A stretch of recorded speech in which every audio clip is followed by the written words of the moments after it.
study session first item, which is fire department.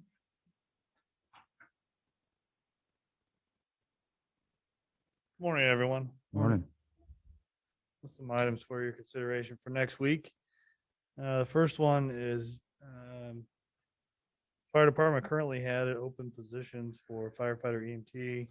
We've interviewed several candidates. Reagan Morris excelled in that interview process, so we'd like to move forward with him on May 3rd. So approval next week and then move forward for hire date of May 3rd. Okay, bring it next week. The next one, we interviewed for some open positions for firefighter EMT. Caden Young, who is currently a paid call on our service, interviewed for that process. He did very well. He's currently attending Hutchinson Community College, which he would complete that. And he would also work out all the rest of his credentials over that time frame. And we would like to move forward with him on May 3rd as well. Okay. The next one is a paid call firefighter, Adam Kaluva, interviewed for paid call.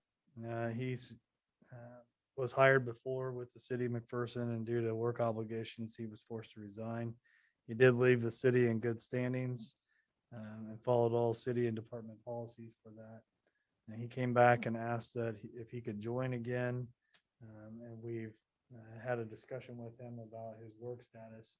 And he has changed his work status. He's actually working here in town now, so he would be available and really does have the drive to want to do this. So we would like to move forward with putting him on paid call and replacing Mr. Caden Young's position. Okay, you bring it next week. The next item is a promotion of a captain. We have a captain's position open. Members are tested annually and must successfully pass written exams. All candidates move on after that exam to a panel who evaluates their skills and fire suppression, hazmat, personnel matters, and instructing or teaching. Josh Hedlund scored high throughout that process last year, and which made him eligible for the promotion. So Mr. Hedlund applied for that open position of fire captain. We feel like he has a proven work history. He did interview extremely well for that as well. So we'd like to move forward with promoting Josh next week and have that an effective date of May 3rd. Okay, you bring it next week. Thank you. Calling Chief Golden.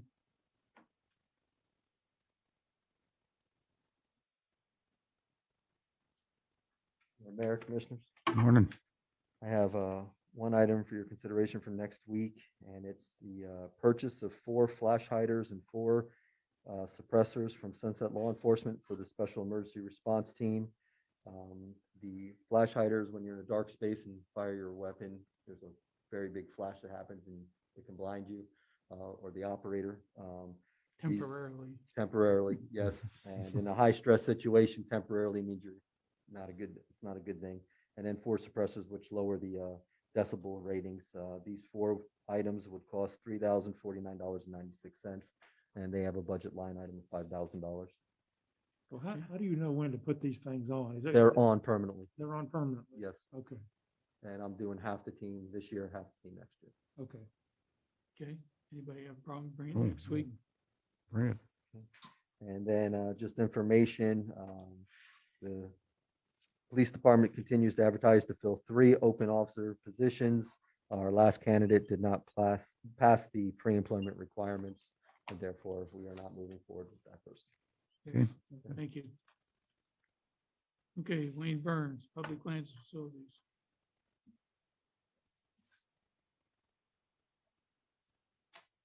Morning. Morning. Wayne. This next one's on the vending machine at Wall Park Tennis Complex. Mr. Houston has worked up a rough draft of the vending contract for Wall Park Tennis Complex. A couple of questions that the governing body needs to clarify. This information here is from our insurance carrier. The city is protected when it comes to premises owned by the city, and we do not need to make any adjustments to our policy. That being said, there is a $50,000 liability deductible. The impact party would also have to prove the city was negligent and negligence resulted in the property damage or the bodily injury.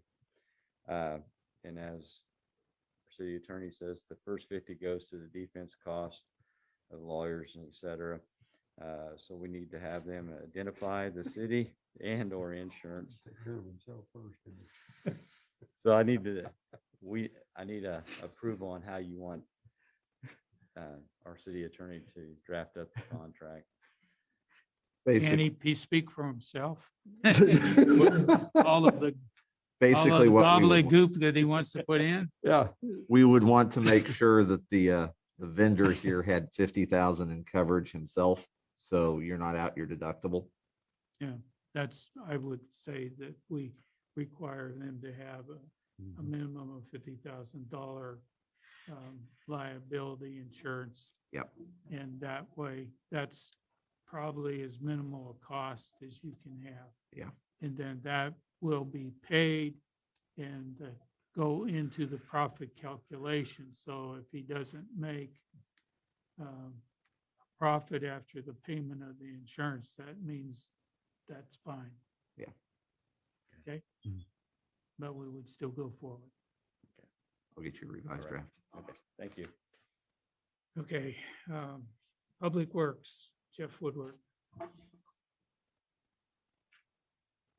Okay, the first item, the street department has a sand plate vibrator that is in poor condition, needs to be replaced. Only one quote was available locally. The street superintendent checked online sources and discovered that the United Rental quotes were lower than the comparable online sources with shipping. Okay. Next is the traffic signal repairs at Hardup in Kansas. The video card went out of that traffic signal. The signal is operating on a time sequences only. The video detection is outdated and the replacement video card is not available. The city needs to upgrade the video detection similar to what was installed at Main and Hulse. Public Works is waiting on a firm quote. We actually received the one from Gady's over the weekend and from L&S for the installation. Public Works received a second quote from Mid-America Signal on materials only. The Gady's one is lower. This will overrun the line item of contracted service signals, but we'll be able to make it up within our street department budget. The Gady's equipment is also the same equipment that's on all the other Okay. traffic signals. You need that now, or can you bring it Monday? Monday's fine.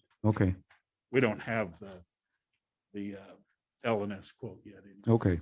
So, and I'll adjust the total dollars to match whatever comes in here. Okay.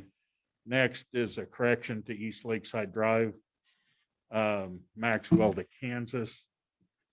On March 22nd, 2021, the commission approved $175,540.97 to patch and overlay East Lakeside Drive from Kansas to Maxwell. However, I pulled the wrong estimate for approval. The correct amount is $281,410 to complete the work. McPherson County has agreed to help the city of McPherson with the resurfacing, tentatively anyway. The street department crew will replace a section of curb and gutter and patch the existing roadway prior to the overlay. Public Works staff has put an estimate together in the $281,410. The commission approved the project using CIP funds. The city's finance director has the cost correct on the CIP cash flow. The other thing we need to look at there, as we get further into this, we may have to mill that prior to the patching, which we did not do on West Lake side, which will add even more additional cost. No, No, we don't have in-house mowing. No. we have a small Bobcat miller, but it needs the road is a real parabolic shape, and some of that needs to be taken out prior to the overlay. So I'd like to move forward and at least get an estimate. I think we should move forward and get an estimate, but I don't think we should make an overall decision on this until you know what the total cost is. Okay. Now the risk in milling that, we're most probably going to mill through some of the entire roadway.